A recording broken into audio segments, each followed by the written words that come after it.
USA Snowboarding HUNTS Podium in the return to Steamboat Springs. It's going to be a big one. This is Steamboat Springs week. Brad J. coming to you from Steamboat Springs, and the Visa Big Air is on the way. What's happened so far? If you want to rewind the clock and take a look at the results, of course, it's not been looking good for Team USA. Could this be the spark that they need to make it happen and return to the podium in slopestyle and in big air?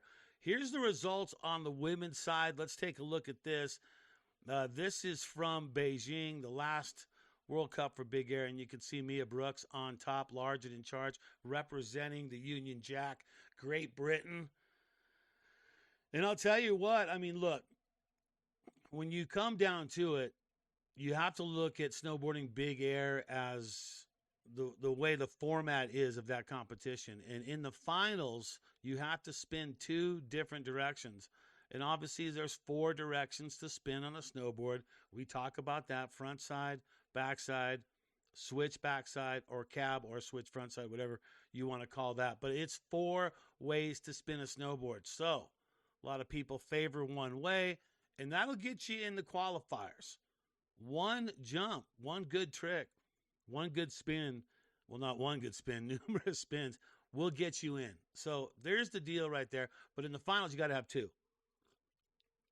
And they have to be spun in 2 different directions. So with that being said, how is Mia Brooks going to be? I don't know how Mia Brooks does not win a gold medal at the Olympics. And I'm not trying to say it is over, but we all know what she had, or we don't all know, but she spun a 14 in her run and a 12.60 in her run. So a 14.40 and a 12.60 in her run.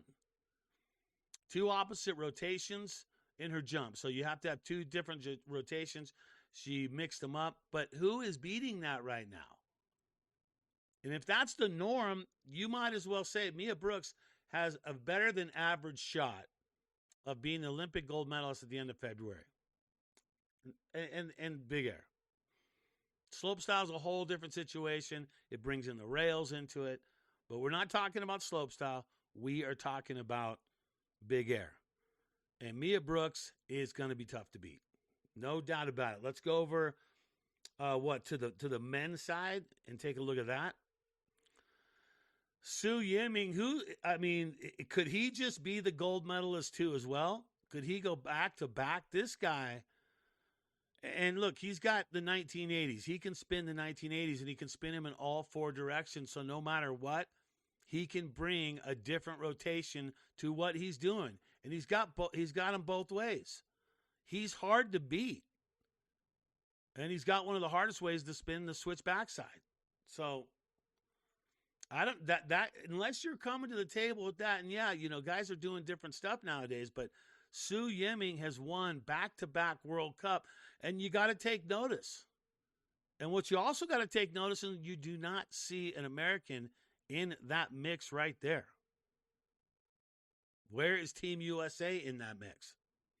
They're going to need to step up, and this could be the opportunity for them to do this, because you're going to have to face a guy like Su Yiming.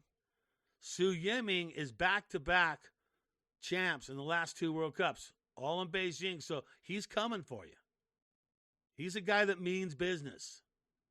And when you can spin 1980s in all 4 directions, and you can land 2 different ones at any given time, you're not easy to beat. And if you're Mia Brooks, you're not easy to beat either, because you're doing things that not every one of the women can do in the field. And that's spinning 14s and 12s. So it is by no means this is over with. But the women, they've got to come back for Team USA, and they got to put things together. But this is the podium right here. This is the last podium for China. I'll tell you what, Mia Brooks has all been just crushing it. And for the men, like to see Renee Rinacongas make it up into the mix, and Kira Kimura too as well. So that's how it's looking right now. And if you're Team USA, right now you really need this opportunity. And if you look back to the last time we were here at Steamboat Springs, which we are now for the Visa Big Air coming up this weekend, the television show will be on the Outside Network on Saturday, the finals for that. But it has not been determined who are the other three guys that are going to represent the USA in the Olympics right now when it comes to big air and slopestyle. The only one that's official, like a referee's whistle, is going to be Red Gerard. He's the guy who's in. He qualified from his last event of last season is what got him in. But the other three spots, they're up for grabs. Chris Corning, Dusty Henriksen, Jay Cantor, Luke Winkleman, Ollie Martin, Shaun Fitzsimons. They're all looking for spots. And on the women's side, nothing's been predetermined. The only one to have qualified to represent the USA in women's snowboarding is Chloe Kim on the halfpipe side. But on the women's side, who are going to be the one for slopestyle and big air? Who are going to be those four?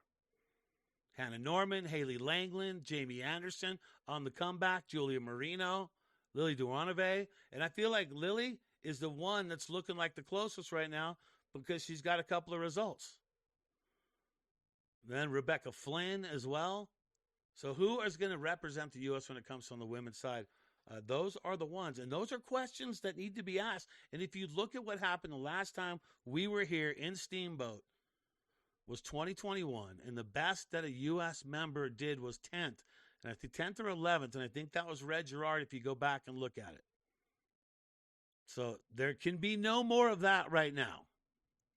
This is the chance for the U.S. to step up and get to the podium, right? They're fired up. It's home snow. A lot have been waiting for this because it's a long season. If you go travel to China and you go to Beijing and you're there for 3 weeks where it's Shaun White's event, there's 2 other events going on, and you're there for 3 weeks, that does wear you down at the start of a year. And there's no way that you could say that does not wear you down. So a lot of snowboarders that did not, on the pro level, did not enter and were not there. But they are here in Steamboat Springs, and we'll have up-to-the-minute coverage for you every single day of the week. I'll be breaking it down for you right here from Steamboat Springs. So looking forward to doing that. So once again, you got to add it up. Who is going to represent the USA when it comes down to it? This is a big one, the first World Cup of this season on USA snow with only 2 months to go before the Olympics in Italy in February. So that's it, man. That's the plan. That's what's going down. We'll keep you updated from the road. This has been awesome. Access Media Snowboard. Thanks for tuning in. It's Steamboat Springs week right here. Access Media Snowboard. I'm Brad J., and I'll see you on the hill.